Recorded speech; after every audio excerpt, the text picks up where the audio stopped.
think we started doing this about 10 years ago. There's been a couple of years with COVID that we weren't able to do it. It feels like 10 years. Come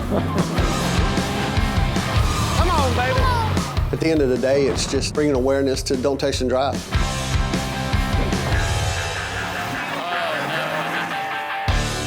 Enjoy it, but always be reminded the best accident is no accident.